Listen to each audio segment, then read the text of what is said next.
You know, Chris, I thought it was kind of interesting. You mentioned that they're going to teach me some techniques, but you were showing the guys, and they were fast as lightning. Well, obviously, I'm not going to get that good because those are the pros.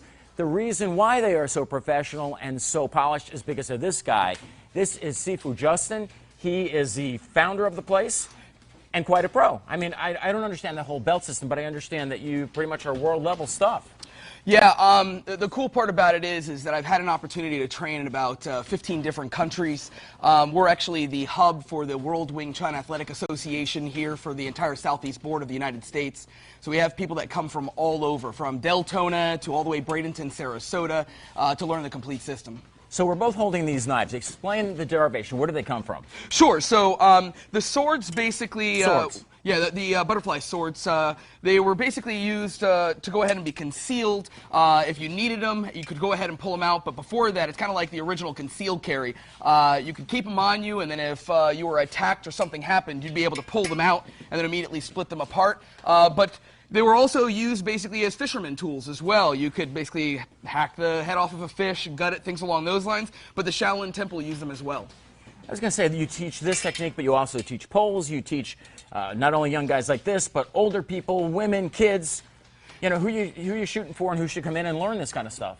Sure. So anybody that's looking to protect basically their family, look to protect basically those that they care about and love, that's the biggest thing.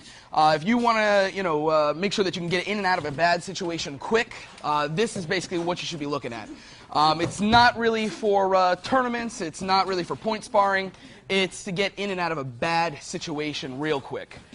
Now, this is pretty high-level stuff, but I think a lot of people are into the kickboxing thing these days. You teach that as well. We do, and it's not just about the cardiovascular. Even though we do the strength training, the cardiovascular, we're teaching people how to actually use it, how to apply it, and to do those combinations as well. These guys are really kind of amazing. They're young, but older folks, maybe even like me, could learn some techniques.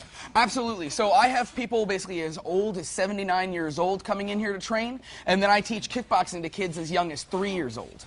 Can you show us how you would use the swords when Mike comes back over here? Explain to me how these things are used, because I have one of them, but you actually use two, right? We do. So if I go ahead and bring one of my instructors over here, Garrett Brumfield from Tampa, if the guy basically goes to attack inward, and I go to come basically off, I can immediately attack in. Same deal if he goes to attack forward, I can then cut and move inward.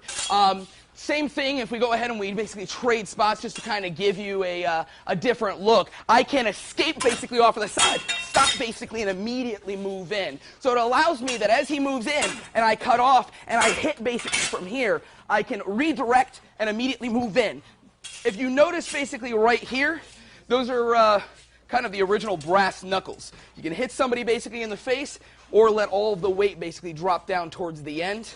And even when they're not sharpened, they're dangerous. So you do competitions. When you do competition, are you actually whacking the other people with the swords? No, most of the competitions that we do participate in are going to be continuous sparring or full contact sanda.